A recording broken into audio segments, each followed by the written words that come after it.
pastoral, María de Magdala.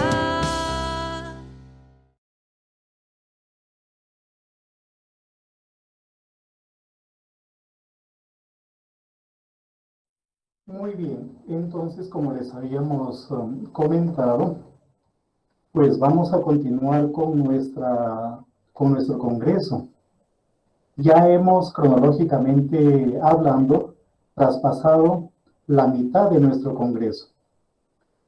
Son 9 momentos para ser exacto, y ya estamos pues proporcionalmente hablando más del 50%. Por eso me voy a permitir, aunque todos ustedes han recibido obviamente el programa, simplemente leerles los temas y los ponentes, los nombres de los ponentes que nos han acompañado desde ayer.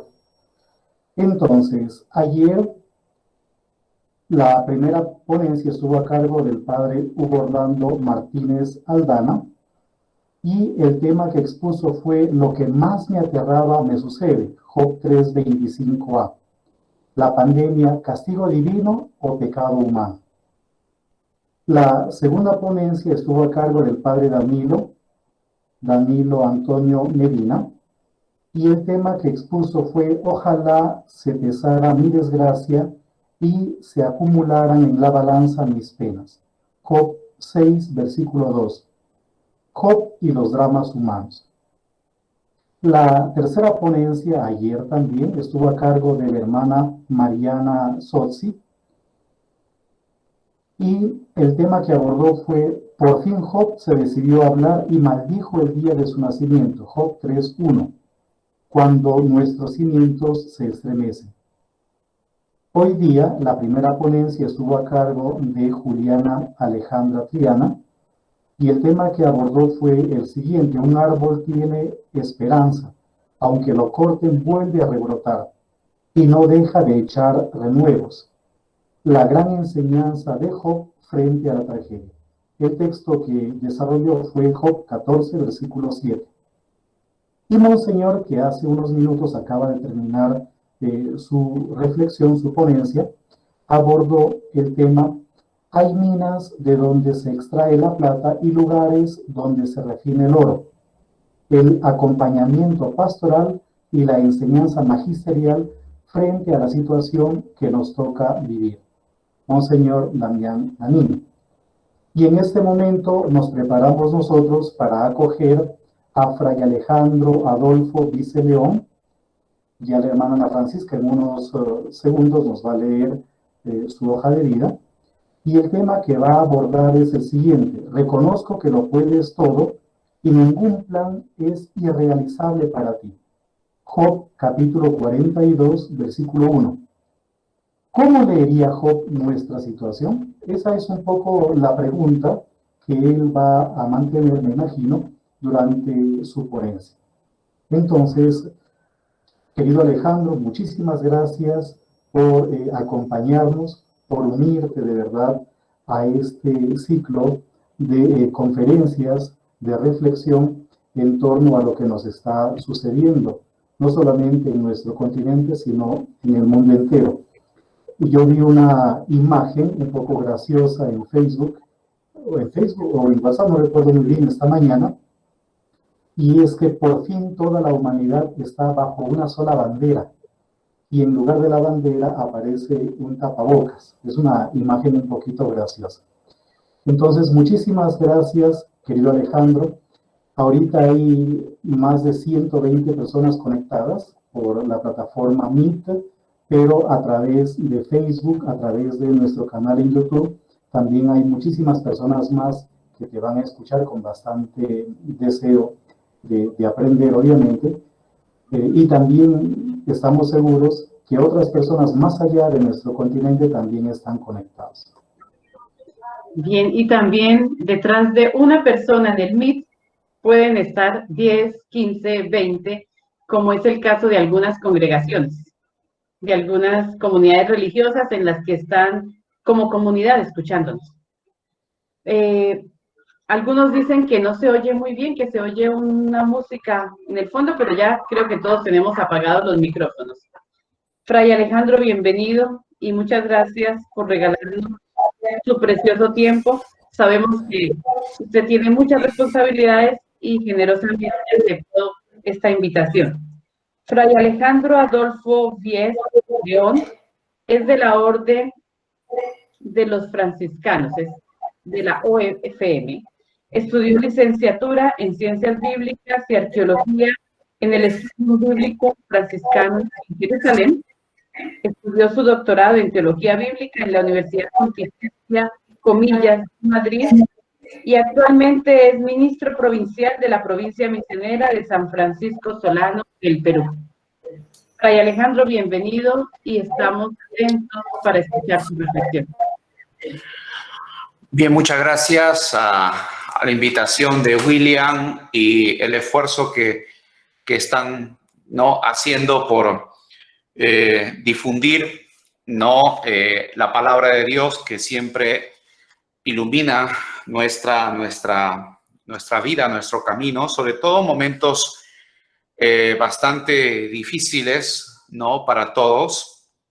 Y América Latina, que este tema del virus está dando la vuelta, ¿no? O sea, está dando toda la vuelta y ahora nos está haciendo sentir toda la fuerza, pero sobre todo a las personas más vulnerables.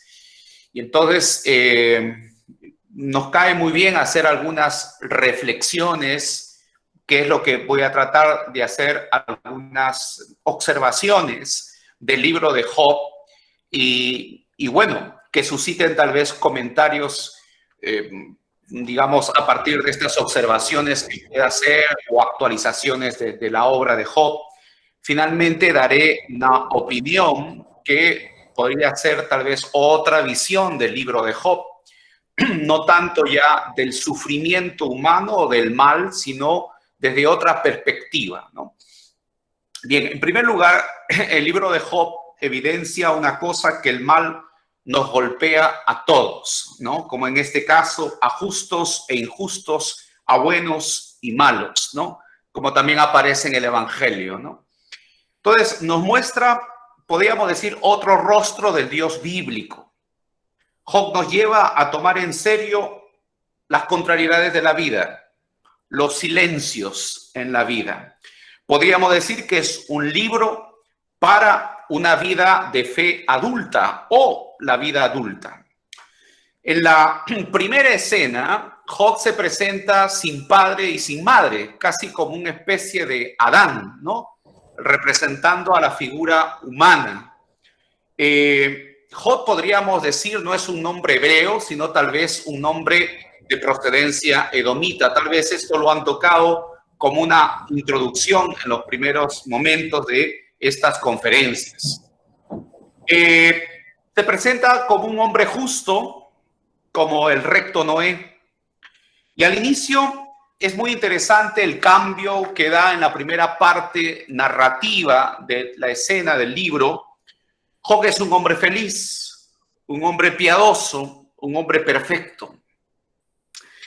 Y lo primero es superar, sobre todo del libro, ya lo vamos viendo y lo habrán justamente visto ustedes en otros momentos, superar esta visión retributiva de la fe, ¿no? Retributiva de la fe. Por tanto, la gratuidad es uno de los temas del libro de Job. Hay alguna parte de la literatura, ¿no? De la literatura española que habla justamente, ¿no? Que aunque no existiera el cielo te amara y aunque no existiera el infierno igual te temiera. El tema es si nosotros somos capaces de obrar solo por amor, ¿no? Solo por amor. Es una reflexión radical sobre el sentido de la existencia humana. En primer lugar, los hijos no son nuestros, el cuerpo lo dejaremos en un momento. El dolor es el pan cotidiano de la creación. Los bienes no duran por siempre. Y la tierra donde nacemos y vivimos no es nuestra. Job, podríamos decir que todo el drama de Job comienza cuando se queda desnudo. Y de rico pasa a ser pobre. De justo pasa a ser impuro. Y leproso e intocable. Tal vez por el tema de la lepra. ¿No? Podríamos decir que hay una lucha que Job abraza, pero esa lucha es de todo ser humano que desea aprender del misterio de vivir, porque el misterio, o sea, la vida es un misterio, ¿no? Y es alguien que no se contenta con respuestas simples, ni siquiera respuestas de la fe simples. La pobreza de Job no es elegida, y ese es un primer punto de la actualidad de este libro. La pobreza de Job es la pobreza de muchos que son pobres sin desearlos. Podemos llegar a ser pobres sin elegirlo. Y ahí justamente radica una primera actualidad del libro de Job. ¿Cómo bendecir a Dios? Podemos decir en la desgracia. Cuando las personas más cercanas, entonces entra el tema de los amigos. Alguna vez nos hemos visto también que cuando las personas más cercanas a nosotros en tiempos de la desgracia son las más lejanas. Y esto representa la figura de los amigos en el libro de Job. Ahora, es muy importante otro tema también que para los creyentes supone un cambio radical. ¿Cómo leer el libro de Job dentro de una Biblia que está fundada en el tema de la reciprocidad? ¿No? Sabemos muy bien el tema de la reciprocidad contractual de la alianza o del cumplimiento de la ley. Cuando se cae evidentemente en una verdadera desgracia, hay muchas veces, y sucede también, ¿no? Cuando uno cae en un tema de desgracia, los principios éticos y los valores morales son los primeros que se quebrantan. La fuerza de Job, sobre todo, está en su condición de víctima. Y con esto, evidentemente, nos podemos sentir incluidos muchos, ¿no? Y gran parte de los que leen el libro de Job. Su carne es herida, pero hay algo importante. Lo que él está diciendo se observa en su propia vida, en su propia carne. Entonces su carne se convierte en verbo, ¿no? Sus palabras, ¿no? Su carne es verbo. Y su cántico, el cántico de Job, viene a ser el cántico de todas las víctimas. Claro, podemos hacer después un paralelo, que será posterior cuando haré, que así como hablamos que la cruz de Cristo es la cruz de todos los que han sido crucificados en la humanidad, también la voz de Job es la voz de las víctimas. ¿No? El hombre, ¿no? Es muy importante también entender varias observaciones que puedo hacer. El hombre, como dice acá en la primera parte, los amigos, habría tenido que pecar, ¿no? Por eso digo, su idea de la justicia divina le lleva entonces a condenar a Job, la idea de la retribución en este libro. Pero de ser así, si entonces hay un tema de retribución divina, este hombre ha pecado o no ha agradado la divinidad y entonces sufre estas consecuencias, ¿cuál sería la diferencia entre Baal y Yahvé, o Baal y Elohim? El libro, por tanto, es un examen a Dios, es un examen a la imagen de Dios sobre su justicia. Debe demostrar, por tanto, Dios que es justo frente al dolor de los inocentes. En el mundo no hay justicia, o bien hay un Dios lejano a ella. Entonces, un punto importante también del libro de Job es que pone en duda el tema de la justicia de Dios o trata de pedirle a Dios razones de sus actos.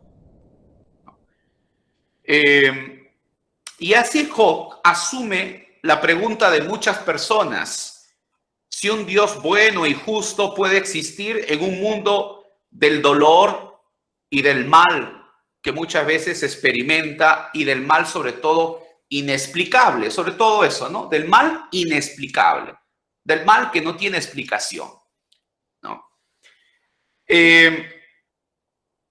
Una pregunta, ¿no?, sin respuesta puede ser más religiosa, porque claro, Job va a preguntar o a lanzar preguntas, ¿no? Ahora, es interesante porque el libro nos dice lo siguiente, que todas las respuestas que dan los amigos de Job finalmente no son tan religiosas.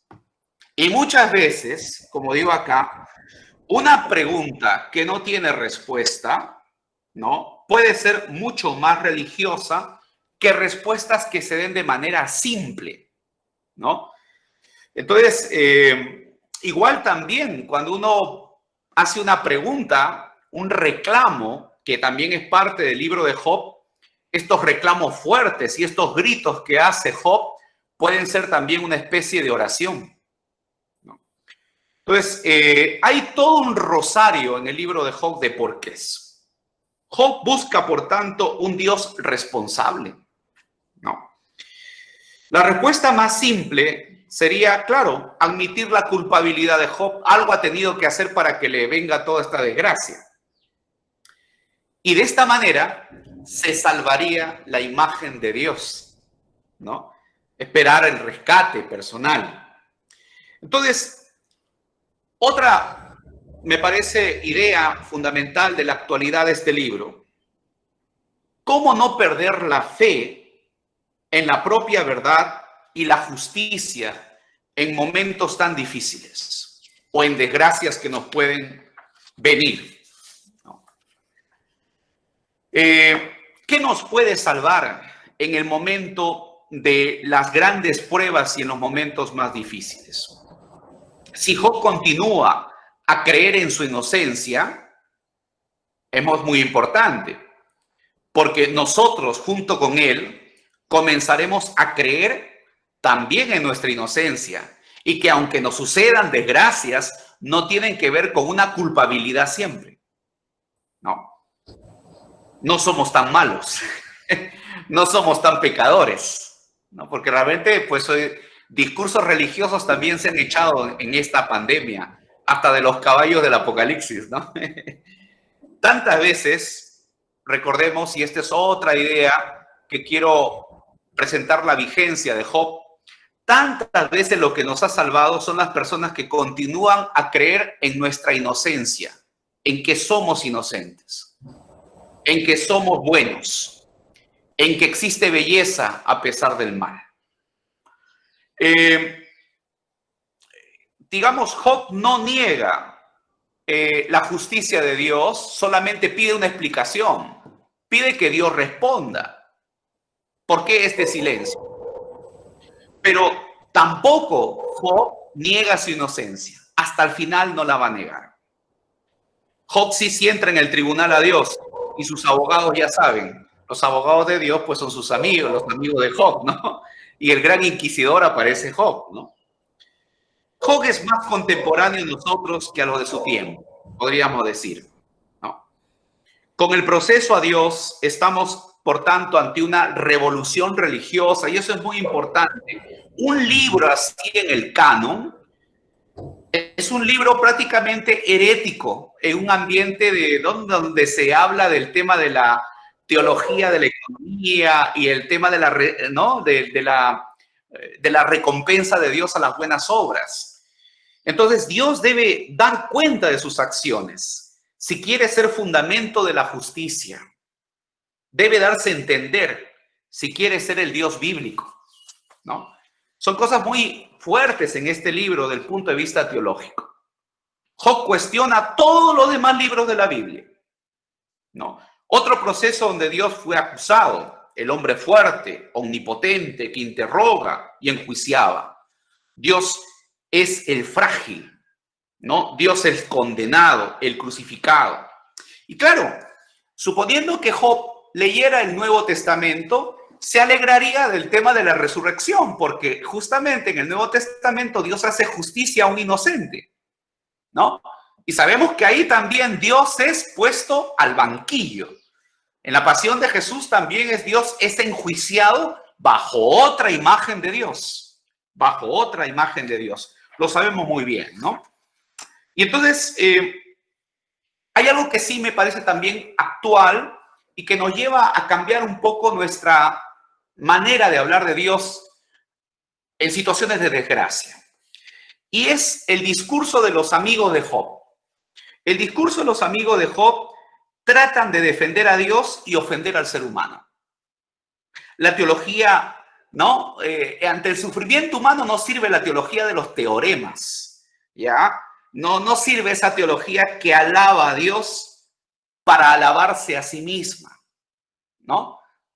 Todos los que a veces ¿no? hacen elucubraciones de Dios, alaban a Dios, pero lo que hacen es mantener un tipo de teología o lo que podemos decir una ideología. Una ideología, ¿no? Entonces, esta ideología, según el libro de Job, es totalmente idólatra. Son propiamente ídolos construidos donde se sacrifica al hombre, ¿no? Para alabar al ídolo. Porque es una idea que no existe. Todas las cosas que dicen los amigos de Job no existen. En realidad no existen. Y entonces, los moralistas, ¿no? Los teólogos que son los amigos de Job, usan ideas de Job, perdón, usan ideas de Dios, usan imágenes de Dios para poner a Dios por encima del ser humano. Entonces, Job es símbolo de muchas realidades. Las víctimas, el pobre, tiene un camino privilegiado a la sabiduría porque puede acceder a la verdad más verdadera. Y con esto quiero decir que toda teología que no parte de la antropología y no parte del dolor y del sufrimiento y no parte de la realidad que tenemos delante, comete ese pecado de ser una ideología. ¿No? En el capítulo 12 es muy interesante una escena de Job donde Job se une en un cántico cósmico. Y ahí también eso es genial, porque podríamos también entrar en toda la lógica de la Laudato Si, del tema de la creación. Y bueno, lo que ha dicho el Santo Padre también, ¿no? Pensábamos nosotros que estábamos muy bien en ¿no? En un mundo enfermo. En un mundo enfermo. El dolor de Job y su fragilidad se une al mundo, ¿no? Toda la creación es también vulnerable como nosotros somos vulnerables. Podemos decir que en el canto que hay en el capítulo 12, Job es portavoz de la tierra, del dolor de la tierra. Y hay una reciprocidad de Job con la creación, ¿no? Y esto, como digo, está en el capítulo 12 del libro de Job. Otra idea que me parece justa resaltar es Job. Job, como digo, no niega su inocencia. Job dice, si soy justo, y yo sé que lo soy, ¿no? Él no quiere dejar de creer que es inocente, ¿no? Él busca que al final Dios hable y realmente afirme su inocencia. Pero hay algo importante ahí. Job nunca, ¿no? deja de creer en su inocencia. Interesante también otra idea que he recogido del libro de Job. Ante un cielo cerrado, ¿no? Ante un silencio, el último apelo que a veces nosotros damos es a la solidaridad humana, el apelo a la fraternidad.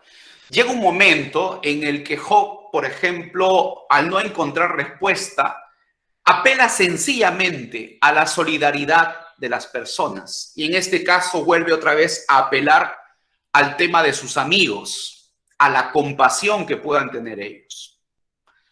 La solidaridad humana, podemos decir, nace del silencio de Dios. Sin embargo, su grito no produce efecto. Eso lo vemos en el libro de Job.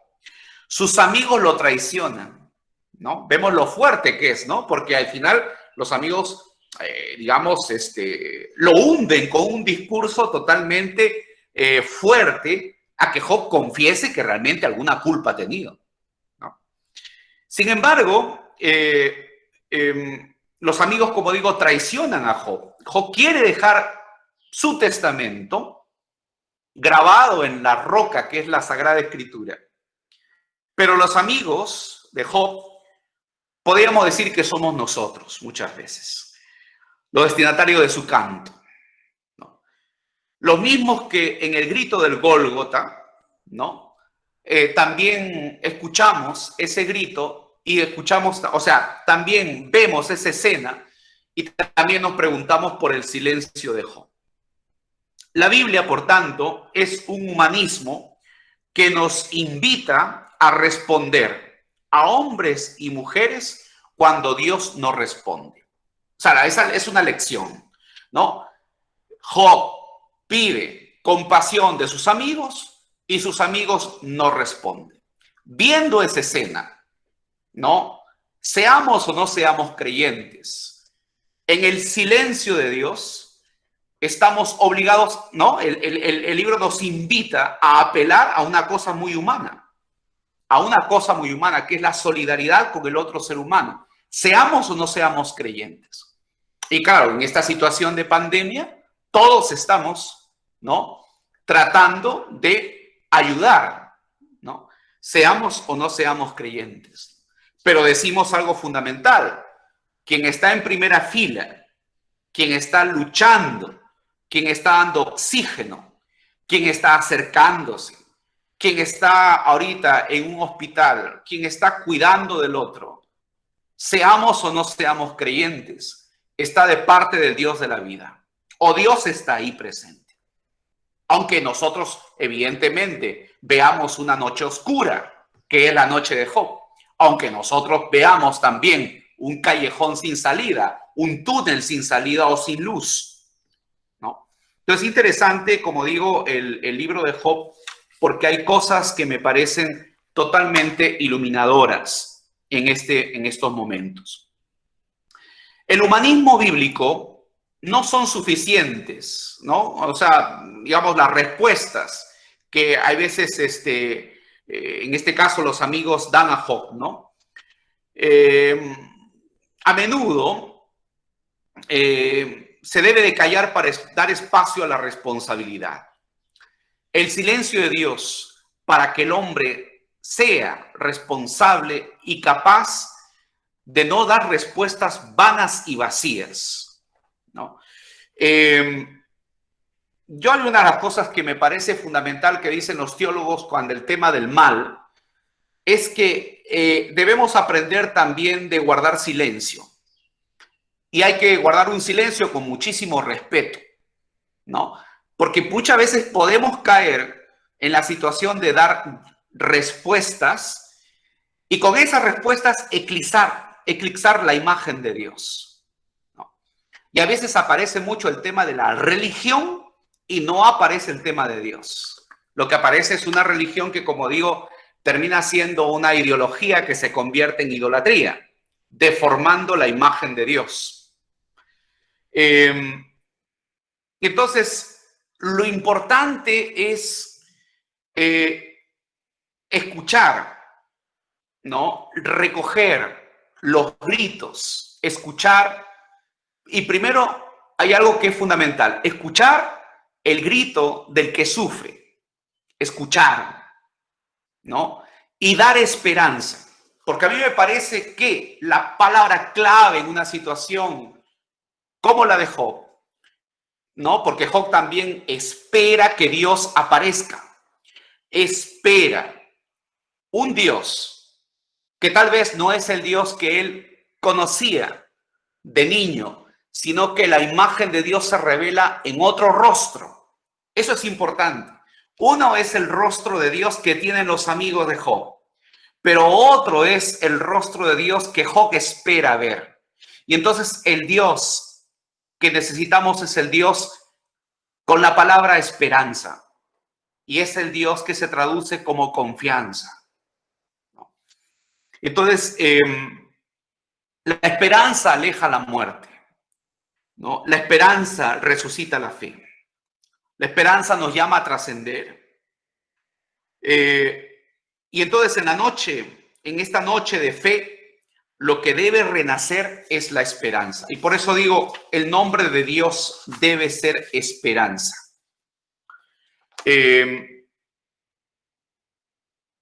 Es importante entender esto también dentro del libro de Job.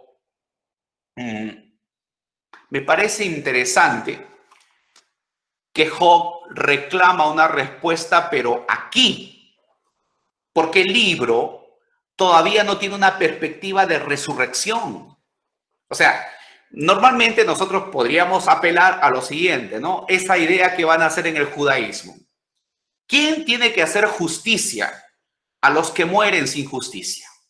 Habrá un momento en que se haga justicia en el momento de la resurrección de los muertos. El concepto de resurrección todavía no está aquí presente. Lo que Job está reclamando, es que se haga justicia aquí, ¿no? Aquí. Y claro, entonces la tierra prometida es esta tierra, ¿no? La tierra donde se debe rescatar a las víctimas es no en la ultratumba, sino ahora. Eso es lo que pide Job, ¿no? Eso es lo que pide. Ser liberado aquí y ahora, ¿no? Parece que una cosa después no existe. Y para Job sería un puro engaño. Sería aquí y ahora, ¿no? Para Job, el Goel es todo aquel que es capaz de escuchar el grito de aquellos que son Job, pero en toda la historia, ¿no? En toda la historia. Entonces me parece anotar esa idea fundamental. No hay un concepto de vida eterna, de un más allá, sino es el más acá. Y acá es donde Job pide una explicación. ¿No? Por tanto, el libro de Job podría calificarse como un libro herético que va contra la teología de los amigos, ¿no? Que presentan esta teología de la retribución, ¿no? La bendición es prosperidad, el cumplimiento tiene su recompensa, ¿no? Entonces quiere poner una profunda crisis Job sobre una teología tradicional, ¿no? Una teología tradicional. Pero bueno, no nos identifiquemos con Job tan rápido. ¿Por qué? Porque no vamos a poder entender el libro de Job, ¿no? Sin atravesar lo frágiles que somos en nuestras respuestas religiosas. ¿Ya? Eso es algo para mí fundamental. Nunca podemos entender el libro de Job si antes no examinamos lo frágil que son nuestras respuestas ante el dolor. Si antes no examinamos la pobreza de nuestras respuestas. No. Como digo, la intención es echarse abajo una lógica de la retribución. ¿No?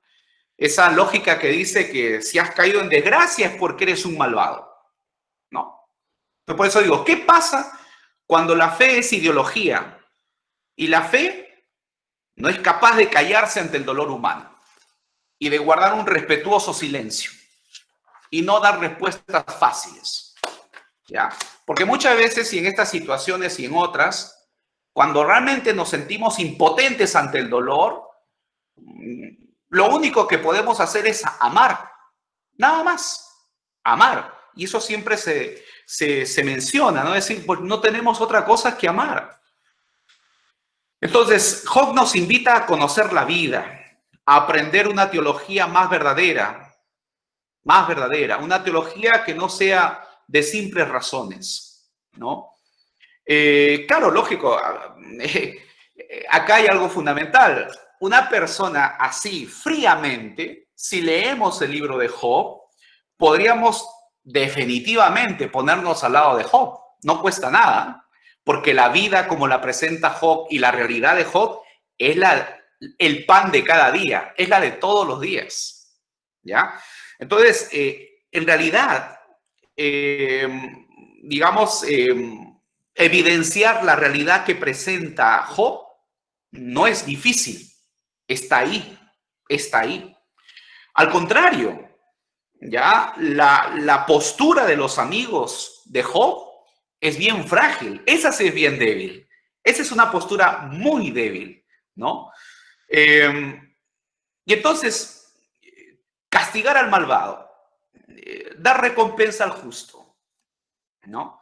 No puede ser el misterio de Dios, porque sería evidentemente una lógica muy fácil y una idea de Dios muy fácil. Podría decir una idea de Dios infantil, ¿no? Un Dios infantil, casi un ídolo, ¿no? Un ídolo que busca la retribución, ¿no? Me das y yo te doy.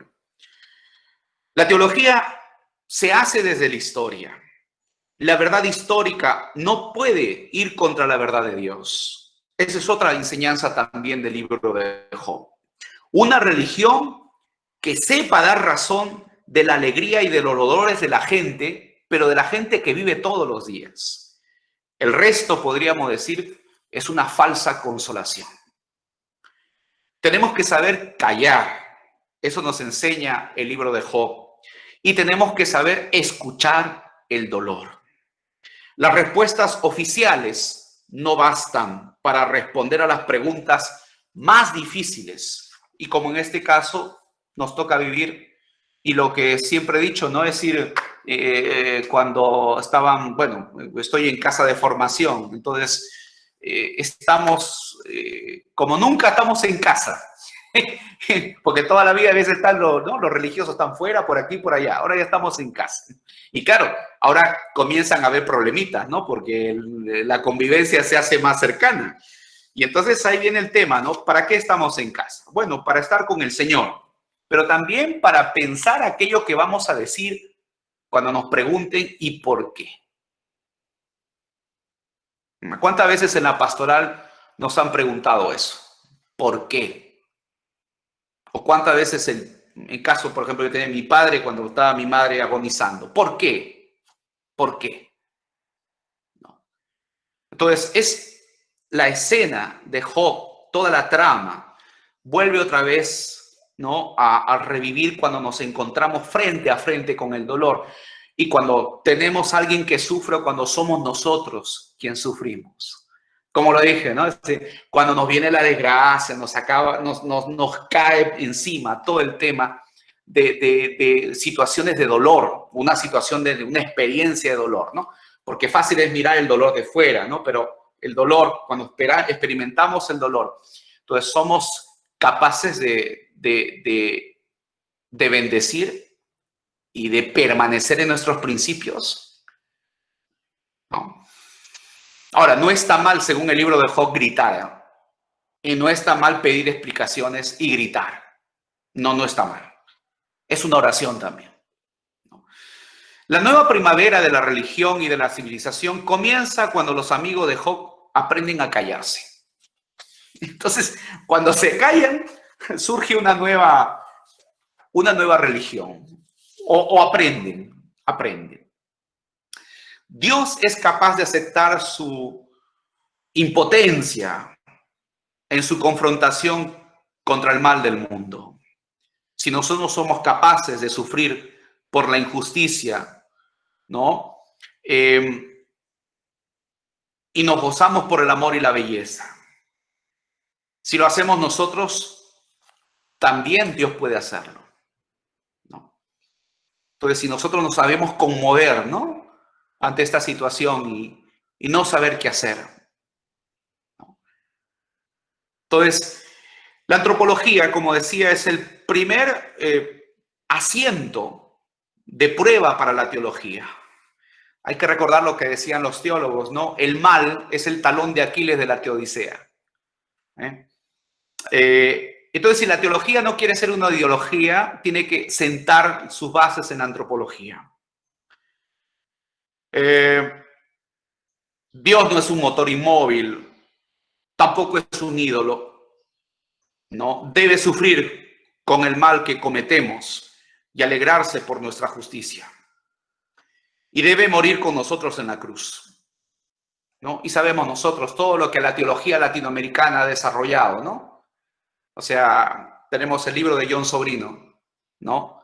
O sea, los crucificados en historia están en la cruz. La pasión de Dios es la pasión del pueblo hoy.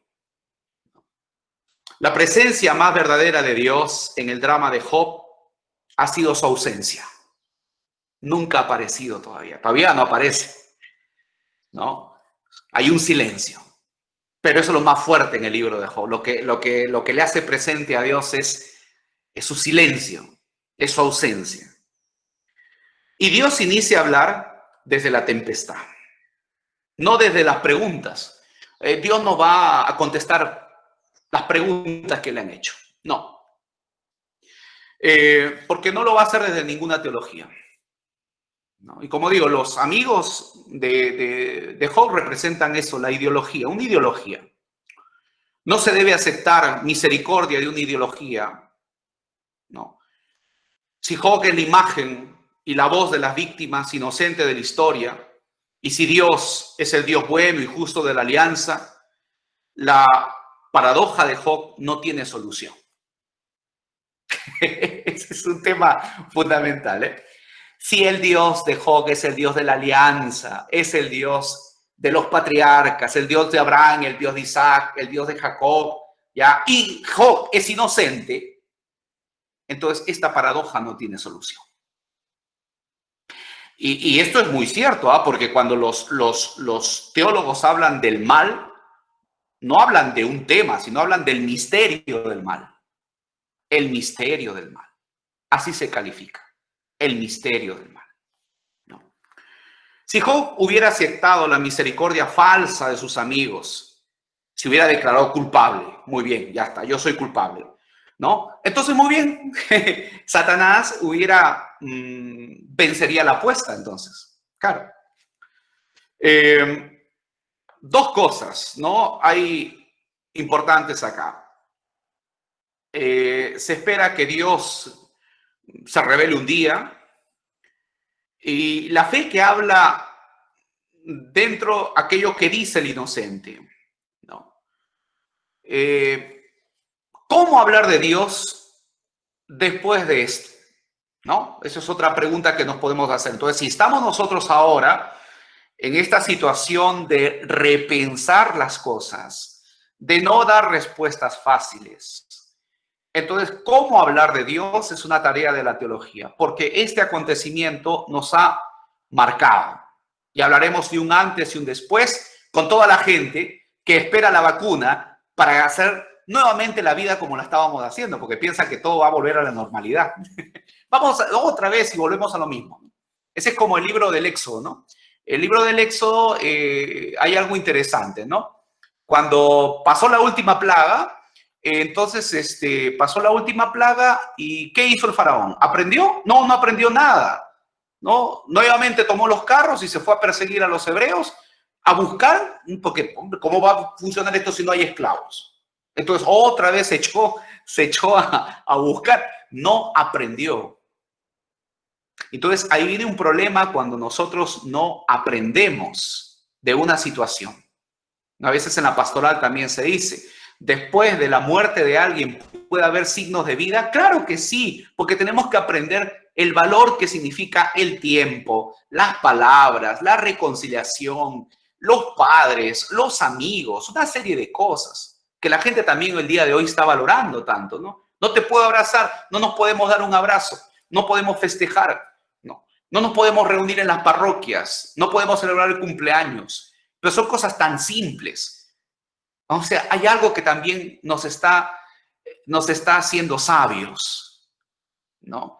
Entonces, por eso este libro de Job está dentro de los libros de la sabiduría, ¿no? Pero bien, entonces, liberar a Dios de la ideología que utilizan su nombre para reforzar posiciones religiosas totalmente contrarias, ¿no? Que lastiman el nombre de Dios y aplastan a los hombres. Cuando no hacemos, por ejemplo, nuestras preguntas sobre Dios, y cuando seguimos con las mismas respuestas teológicas de toda la vida, y cuando no renovamos a partir de la realidad y a partir del grito de la gente inocente, ¿no? Hay una parte también que es importante, que justamente es una crítica a la teología económica, ¿no? Porque claro, la teología de la prosperidad que está en el capítulo 28 es un cántico que es el himno de la sabiduría, ¿no? Es algo que se ha insertado, ¿no? Entonces, digamos, la sabiduría no se compra, ¿no? Entonces, hay una crítica a la teología económica, ¿no? Donde se afirma que Dios, evidentemente, el Dios bíblico no es un ídolo, porque Dios no vende la sabiduría, ¿no?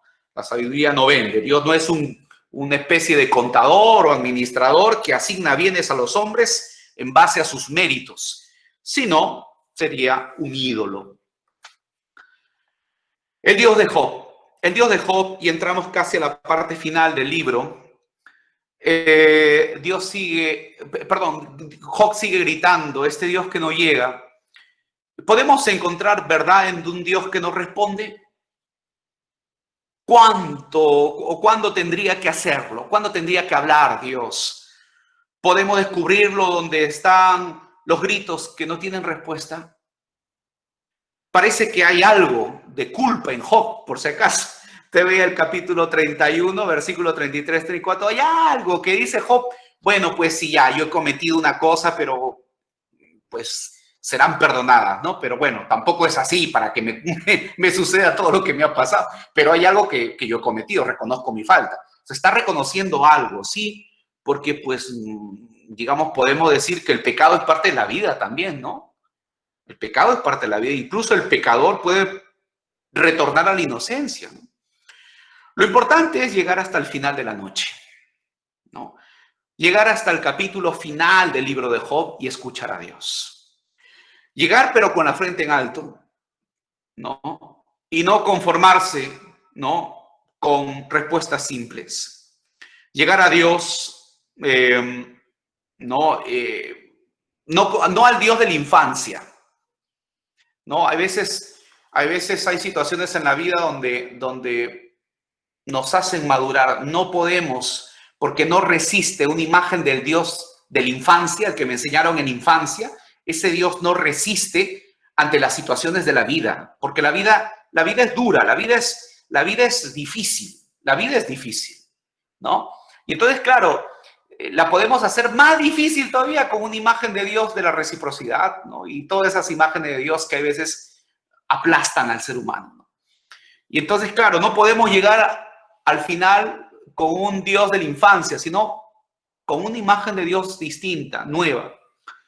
Y entonces la Biblia es capaz de sorprendernos si reavivamos la sorpresa como los hebreos cuando el mar se abrió ante sus ojos, o cuando se encontraron con un Cristo que había sido crucificado y ahora estaba vivo y pronunció su nombre.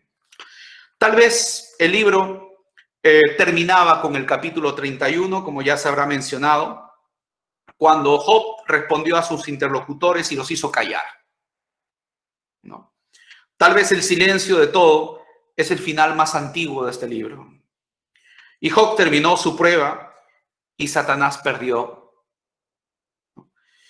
Y entonces, claro, todavía encontramos en el capítulo 32 al 37, lo habrán mencionado en anteriores ponencias, que ahí aparece un tal Eliú. Y Eliú es un personaje que trata todavía, ¿no? Trata todavía de insertar, digamos, un tema que es que Dios a través del sufrimiento también nos enseña. Y Dios puede enseñar a partir del sufrimiento. Entonces, ese capítulo 32 al 37 ha sido una inserción para tratar un poquito, ¿no? El tema del sufrimiento y como que Dios, dentro de esa lógica de que todo está dentro de su plan o voluntad, ¿no? El sufrimiento también tiene un sentido. El sufrimiento también tiene un sentido. Pero digo, es una inserción posterior. Tal vez el libro termine en el 31 cuando Job hace callar a sus amigos y entonces ahí terminaría el final antiguo. Se debe negar el sufrimiento, se debe negar por si acaso el sufrimiento que es causa, ¿no? O sea, Dios causa el sufrimiento, se debe negar. ¿Qué sentido religioso, ¿no? Podría tener en un mundo donde muchos combaten el mal, todos están combatiendo el mal y que salga alguien y diga, Dios es el que está provocando esto. Imagínense, ¿no? ¿Qué sentido tendría eso? Y evidentemente, no digo, ha faltado personas que incluso con Biblia en mano, ¿no? Yo he visto programas donde fundamentan, ¿no?, que este es uno de los jinetes del apocalipsis o que Dios manda esto para probarnos o esto es consecuencia de. Imagínense ustedes. Entonces, toda la gente que está luchando contra el mal, toda la gente que está luchando en los hospitales por salvar a estas personas, ¿no? Entonces, podemos decir eso, ¿no? Es decir, estaríamos construyendo una crucifixión sin resurrección, ¿no? Un Dios que sea el primero, ¿no? Causante del pecado, del mal, ¿no? Felicidad y dolor en una civilización depende mucho de su idea de Dios. Y muchos filósofos o algunas personas afirman esto, ¿no? Cada generación tiene su ateísmo profundamente unido a una ideología dominante. Creer en un Dios a la altura de la parte mejor de nuestra humanidad es un gran acto de amor para quien cree o no cree en Dios. Job revela, por tanto, diferentes rostros de Dios. No existe un solo rostro de Dios o una sola imagen de Dios, ¿no? Entonces, podemos concluir lo siguiente, y me parece importante tal vez ir un poco digamos, a la conclusión. Y para presentar tal vez otra idea también de entender el libro de Job, pero desde otra perspectiva, no tanto del tema del sufrimiento del mal. Si lo entendemos del sufrimiento, digamos, del tema del sufrimiento del mal en el libro de Job, podemos decir que Job no cambia de Dios, ¿no? En ningún momento cambia de Dios. No pierde su fe en Dios, ¿no? Pero también no se cree que sea injusto o que sea pecador, ¿no? Solo un Dios, podemos decir, que también sea víctima del mal y a la vez inocente, es digno de creerse en esta situación. Entonces, acá entra pues la teología que normalmente se ha desarrollado sobre el tema del mal, ¿no? Y teólogos que han hablado sobre el tema del mal, como Andrés Torres Queiruga, ¿no? O, por ejemplo, Juan Antonio Estrada, ¿no? O Manuel Fraijo, y teólogos que han venido hablando sobre el tema del mal, ¿no? Entonces, decir que Dios está a favor de todos aquellos que en este caso, en esta situación, ¿no?, buscan, ¿no?, una solución a este mal o a esta pandemia, ¿no? Y que Dios está, ¿no?, acompañando, ¿no?, pero que lamentablemente la creación implica dolor, implica sufrimiento. No puede haber una creación sin sufrimiento y dolor. Pero que el misterio del dolor se ve compensado porque en la creación el Espíritu de Dios genera la capacidad de luchar contra el mal. Entonces, en esta creación, Dios, ¿no?, a través de su Espíritu genera, ¿no?, este acompañamiento de todos aquellos que hacemos que este mundo no se venga abajo, sino que este mundo venza el mal a través del bien, ¿no? Y esto no estoy hablando del tema de creencia o increencia, sino que lo que más o menos, ¿no?, hay esta reflexión teológica sobre el problema del mal, ¿no? Dios está presente en el que lucha por combatir el mal y el sufrimiento, ¿no? Entonces, importante este detalle porque, bueno, es la reflexión siempre que hacemos, ¿no? Pero lo primero que nos enseña el libro de Job es cuidado, que es mejor guardar silencio y un respetuoso silencio. Dios hablará al final, ¿no? Y entonces aquí viene otra interpretación, el tema de dos niveles del libro de Job.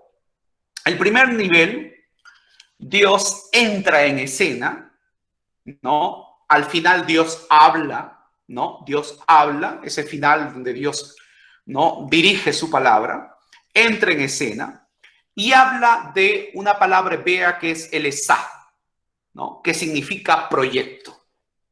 Y lo primero que le dice a Job es que Job solamente conoce una parte o fragmento de ese esá, de ese proyecto que él tiene, ¿no? Y entonces el segundo nivel de Job, ¿ya?, donde evidentemente entendemos que estamos hablando de un libro religioso, ¿no?, de un libro que hace una reflexión teológica, no sería tanto el problema del mal.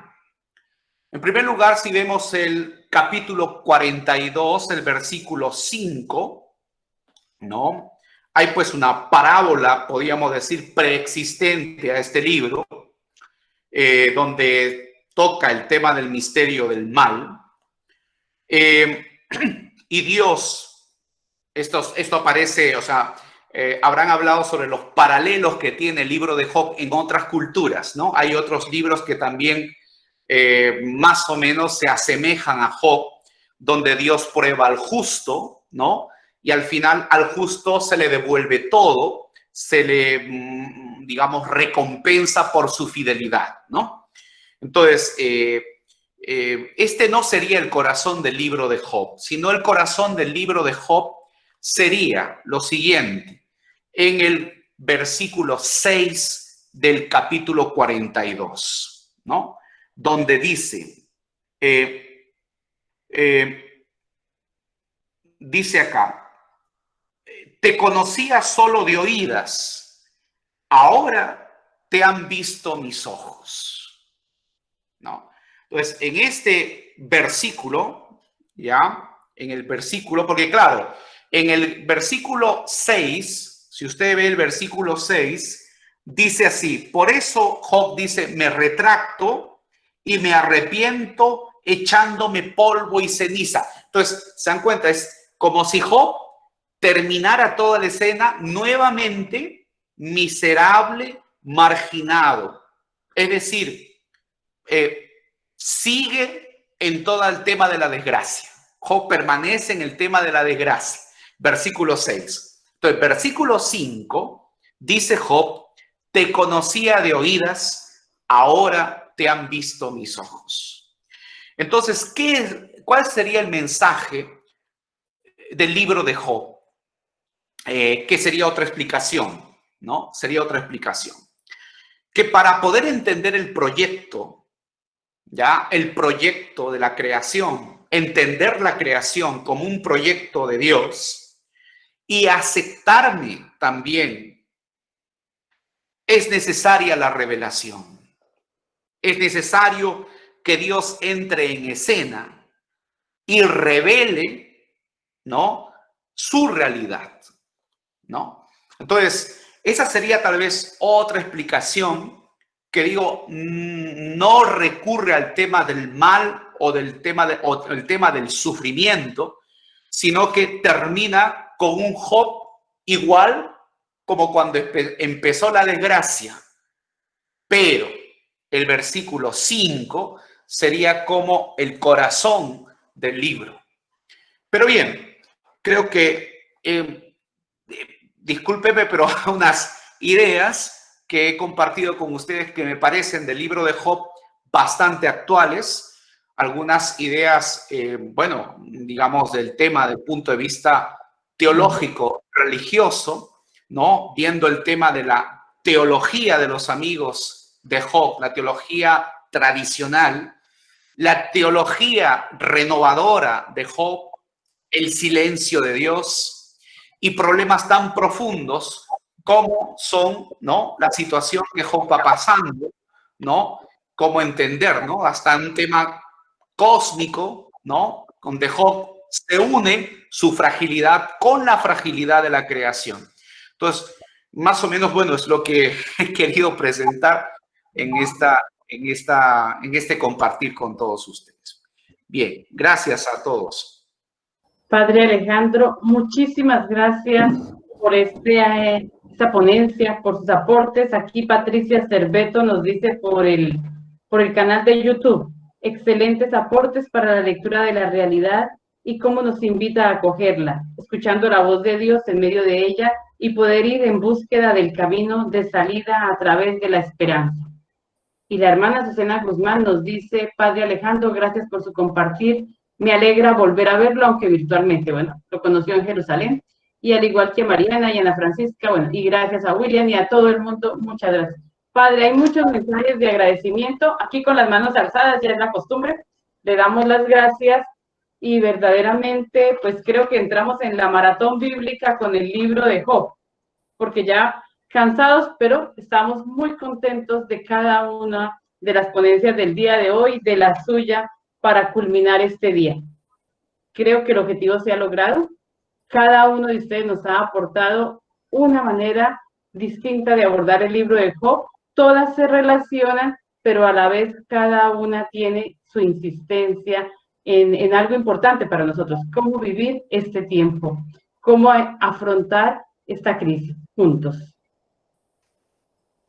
Querido Alejandro, muchísimas gracias de verdad por haber aceptado esta invitación para compartir tus reflexiones en una situación muy particular para toda la humanidad. Nos hemos conocido, lo digo públicamente, en la década de los 90. Espero no estar dando pistas para que adivinen cuántos años tenemos, pero desde la época en que todavía estábamos en formación, luego coincidimos también en Jerusalén, aunque por muy breve tiempo coincidimos en Jerusalén, y nos encontramos por última vez personalmente en Lima cuando nos diste una reflexión a todos los frailes de la provincia del Perú, al sur de Lima. Tal vez para los que no sepan, la orden franciscana y la orden dominicana son dos órdenes hermanas. Cuando ustedes vayan a un templo dominico, van a ver siempre la figura de nuestro Padre San Francisco. Nosotros los dominicos hablamos de San Francisco como nuestro Padre, y a la inversa también, los franciscanos hablan de Santo Domingo como Padre de ellos. Y siempre la tradición, esto lo pueden ver en algunos países más que en otros, obviamente, cuando es la fiesta de Santo Domingo, los franciscanos son los que presiden, y cuando es la fiesta de San Francisco, los dominicos son justamente los que organizan la celebración.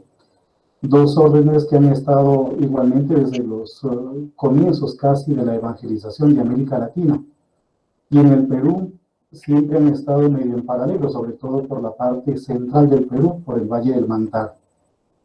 Querido Alejandro, pues no tenemos ni oro ni plata, pero tenemos de verdad mucho agradecimiento y mucho cariño por ti.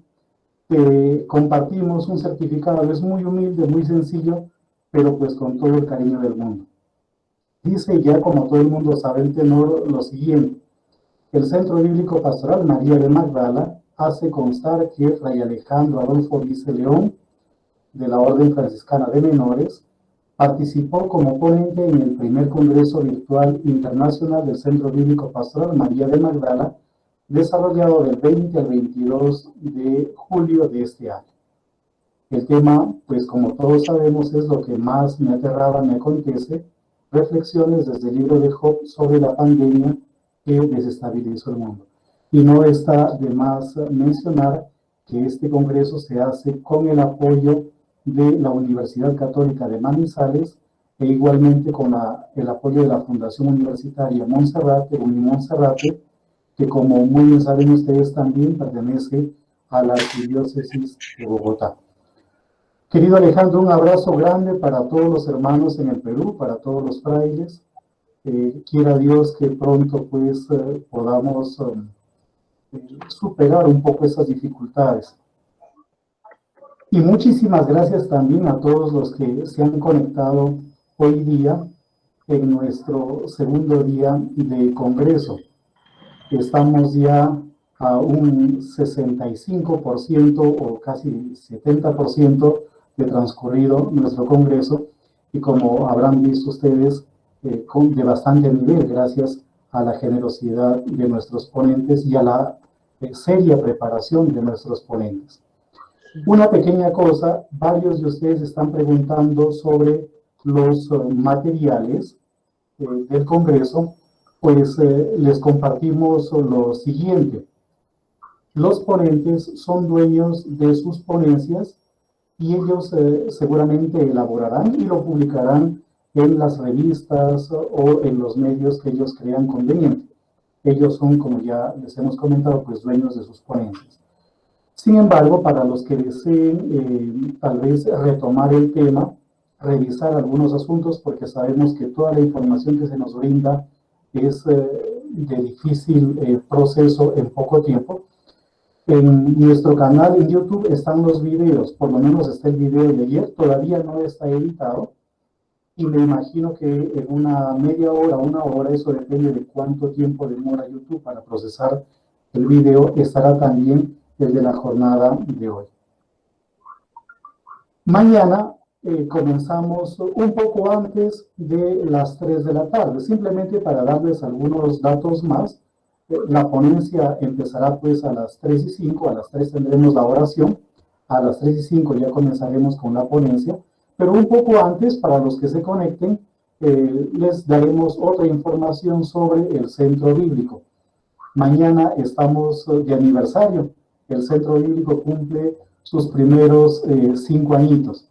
Todavía pues tiene las piernas un poco débiles para caminar, todavía está balbuceando, pero con el cariño, con el aprecio de todos ustedes, quiera Dios que sigan aumentando en edad y siga robusteciéndose, o como dice el Evangelio de Lucas, creciendo en sabiduría, edad y gracia, ¿no? Sí. Entonces mañana cantamos el Happy Birthday y apagamos las velitas, los 5 años. Y yo creo que las gracias se las damos a los ponentes, pero también a ustedes, los participantes, por la generosidad, por estar ahí, por regalarse este tiempo y regalárselo también pues a los ponentes que con generosidad han preparado cada una de las charlas. Ustedes han estado muy ordenados. Creo que es el evento más ordenado al que yo he asistido, porque nadie abre micrófonos, todos en orden, muy bien. Sus apreciaciones también han sido muy bonitas, sus comentarios, y recuerden que mañana, en el último momento, vamos a tener un espacio para participar. Entonces, si quieren, traigan sus preguntas elaboradas, sus reflexiones, sus comentarios. Es mucha la información que hemos recibido, pero también sabemos que de parte de ustedes podemos recibir todavía más también, pues para acabar de iluminar lo que estamos haciendo. Entonces, mañana los esperamos a la misma hora, un poquito antes, como decía el padre William, pero como ustedes desde las 2 de la tarde ya están listos, entonces aquí nos veremos. Mañana, por ser un día de fiesta, estaremos desde incluso las 2 de la tarde para ya ir acogiéndoles a ustedes, para ir saludándonos, aunque la actividad, pues, según el programa, comenzaría propiamente dicho a las 3, ¿no? Pero ya desde un poco antes estaremos brindándoles información sobre el Centro Bíblico, a lo mejor respondiendo también a algunas inquietudes que ustedes puedan tener.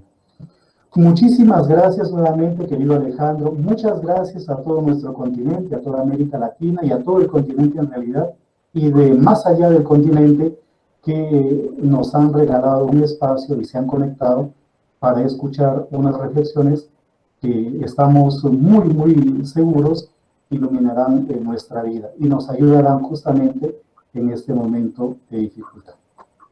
Chaucito y hasta mañana. Muchas gracias. Gracias a todos. Dios les pague. Muy especial todo. Muchas gracias a todos. Feliz noche. Bendiciones. Muchas gracias, hermana. Con mucho gusto, descansen. Muchas gracias. Muchas gracias. Muchas bendiciones. Feliz noche, bendiciones, hermana Fray. Feliz noche, hermana. Feliz noche, Gracias, bueno, don Daniel, muchas gracias, Ricardo Alvarado. Gracias, muy amables, gracias a todos, gracias, de verdad. Luego. Uy, hay toda una comunidad. Muchas gracias. Los presentadores también, los conferencistas excelentes. Mil bendiciones. Gracias, doña Glorita. Muchas gracias. Muchas gracias. Bueno, muchas gracias. muchas gracias.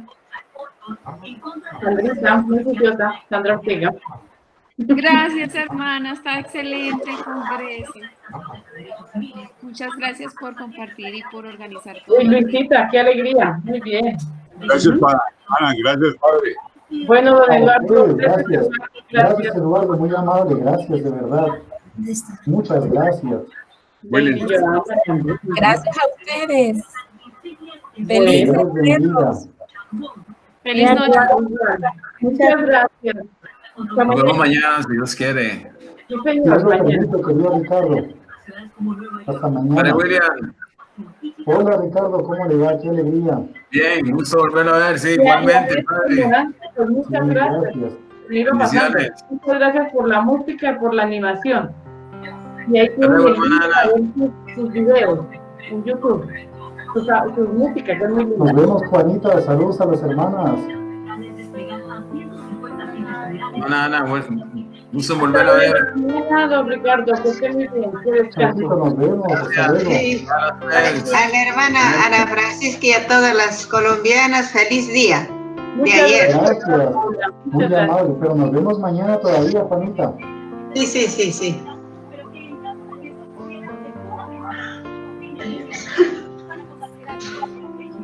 Bueno, ya vamos a ver.